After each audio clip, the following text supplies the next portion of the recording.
साध संगत जी, आज की साखी सतगुरु नानक और भाई मर्दाना जी की है। जब भाई मर्दाना जी ने सतगुरु की बात को नकारा, तब सतगुरु ने क्या लीला की, आइए बड़े ही प्रेम और प्यार के साथ आज का यह प्रसंग श्रवण कहते हैं।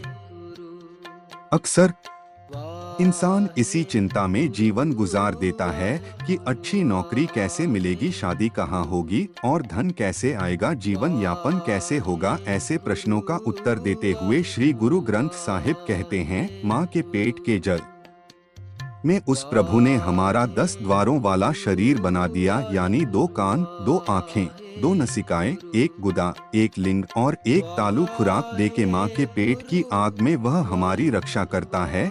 देख हे मन, मालिक ऐसा दयालु है।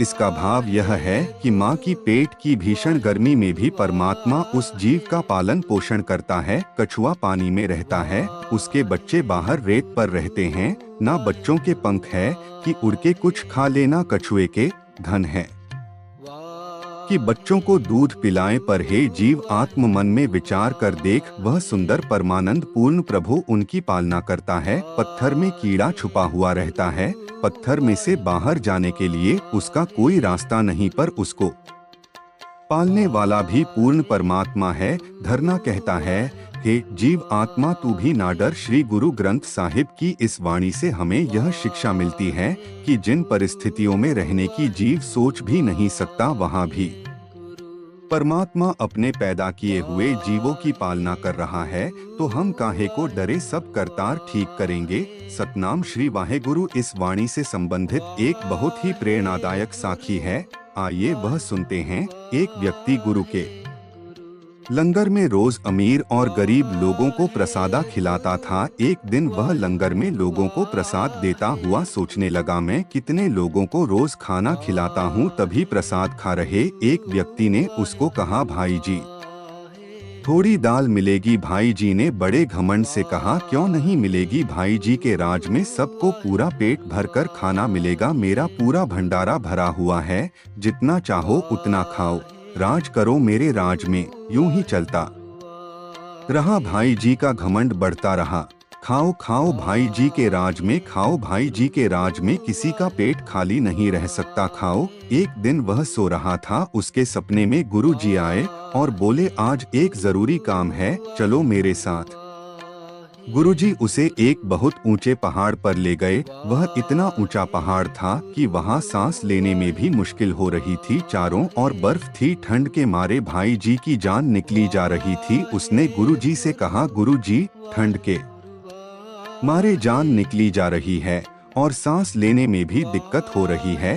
गुरुजी ने उसे कहा, घबराओ मत, तुम्हारे सामने वाली जमीन को खोदो। भाई जी गुरुजी के कहने पर गड्ढा खोदने लगे। थोड़ी देर में भाई जी ने गहरा गड्ढा खोद लिया। गड्ढे में एक बहुत बड़ा पत्थर था। गुरुजी ने बोला, अब इस पत्थर को हटाओ। भाई जी ने पूरी जान लगाकर पत्थर को बाहर फेंक दिया। गुरुजी ने कहा, अब गौर से देखो जहाँ पर क्या है। भाई जी यह देखकर हैरान रह गए कि इतनी दुर्गम जगह पर छोटी छोटी चिड़िया खाना खा रही थी। गुरुजी ने उसे पूछा, क्या इन्हें भी तुम खाना खिलाते हो? इतने में ही भाई जी की नींद खुल गई और उसे एहसास हो गया कि उसे गुरुजी यह समझा कर गए हैं कि हम सबको खाना एक ही शक्ति देती है, वह है परम पिता परमेश्वर, उसके अलावा कोई और नहीं। किसी गांव में एक वैद्य जी रहते थे। वैद्य जी गांव के माने हुए वैद्य थे, जिनसे बहुत दूर दूर से लोग दवाइयां लेने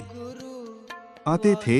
एक दिन गुरु नानक देव जी भाई बाला और मर्दाना के संग उस गांव में पहुंचे विश्राम करने के लिए। गुरुजी भाई बाला और भाई मर्दाना के संग एक वृक्ष के नीचे बैठ गए और सत्संग करने लगे। गुरुजी बोले, हंसना कब है वह भी तह, रोना कब है वह भी तह, सुख की घड़ियां आएगी वो कौन घड़ी है वह भी तह, कोई कब जन्मेगा वह भी तह, वह कहाँ पलेगा वह भी तह, जिस घड़ी में मरना होगा कौन घड़ी है वह भी तह, दाना दाना किसने खाना किसके मुंह में है, दुनिया का यह ताना भाना लिख दिया है वह भी तह। भाई बाला और भाई मर्दाना दोनों उपदेशों को बहुत गौर से सुन रहे थे। भाई बाला बहुत शांत स्वभाव के थे, परंतु भाई मर्दाना गुरुजी से हर उपदेश की गहराई तक जानकारी लेना चाहते थे।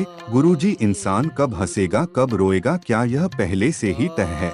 सतगुरु कहने लगे, हाँ मर्दाना, पहले से ही तय है। इंसान की जिंदगी में कब सुख आएंगे कब दुख आएंगे, क्या यह भी पहले से ही तय है? हाँ मर्दाना, यह भी पहले से ही तय है। हम कहाँ पलेंगे और कहाँ मरेंगे? तो भाई मर्दाना जी ने कहा, गुरुजी क्या यह भी पहले से ही तय है? तो सतगुरु कहने लगे, हाँ मर्दाना, यह सब कुछ पहले से तय है। गुरुजी, अंतिम बात पूछना चाहता हूँ, आप कह रहे हैं दाने दाने पर लिखा है खाने वाले का नाम, क्या ये बात सही है? क्या इस खेत में जितने भी मक्का लगे हुए हैं उस पर यह लिखा हुआ है कि इसको कौन खाएगा? तो सतगुरु कहने लगे, बिल्कुल सही कहा मर्दाना, हर मक्का पर ही नहीं उसके एक एक दाने पर ही लिखा है कि उस दाने को कौन खाएगा। उन्होंने एक दाना तोड़ा, गुरुजी के पास वापस आए। गुरुजी, अब बताएं इस मक्का के दाने को कौन खाएगा? सतगुरु नानक कहने लगे, मर्दाने, यह दाना तुम्हारे पेट में नहीं जाएगा।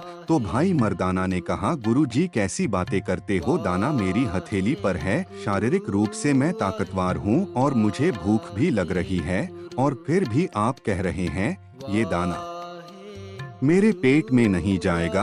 तुमने बिल्कुल सही सुना मर्दाना, यह दाना तुम्हारे पेट में नहीं जाएगा, यह ही कुदरत का फैसला है। भाई मर्दाना ने तुरंत वह दाना अपने मुंह में ले लिया और बोले, गुरुजी आज तो मैंने कुदरत का नियम बदल दिया, दाना मेरे पेट में चला गया। परंतु तुरंत ही भाई मर्दाना अजीब सा विहार करने लगे, मानो उनकी तबीयत खराब हो गई हो। वो बोले, गुरुजी मुझे सांस नहीं आ रहा है, क्या करूं, कुछ बताओ। भाई बाला बोले, गुरु जी मर्दाना को लेकर जल्दी किसी वैद्य के जहाँ चलते हैं। वहीं से एक व्यक्ति गुजर रहा था। भाई बाला ने उसे पूछा, अरे भाई यहाँ पर कोई वैद्य है क्या? हमारे संगी की तबीयत खराब हो गई है।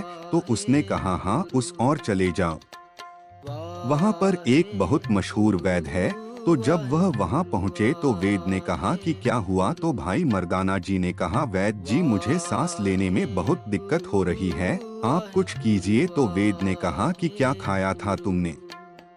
तो भाई मर्दाना जी ने कहा, मैंने तो एक मक्का का दाना ही खाया था। तो वैद्य ने कहा, लगता है कि वह मक्का का दाना तुम्हारी श्वास नली में चला गया। कोई बात नहीं, नस्वा मैं दे देता हूँ, तुम तुरंत ठीक हो जाओगे। वैद्य जी ने नस्वा जैसे ही भाई मर्दाना को सुघाई, भाई मर्दाना जोर जोर से छिकने लगे। थोड़ी देर में वह दाना बाहर आ गया और तुरंत बाहर घूम रही मुर्गी ने उसे खा लिया। मर्दाना एकदम ठीक हो गए और गुरुजी से बोले, गुरुजी मुझे माफ कीजिए, मैंने आपकी बात पर शक किया। वाक्य ही दाने दाने पर लिखा है खाने वाले का नाम।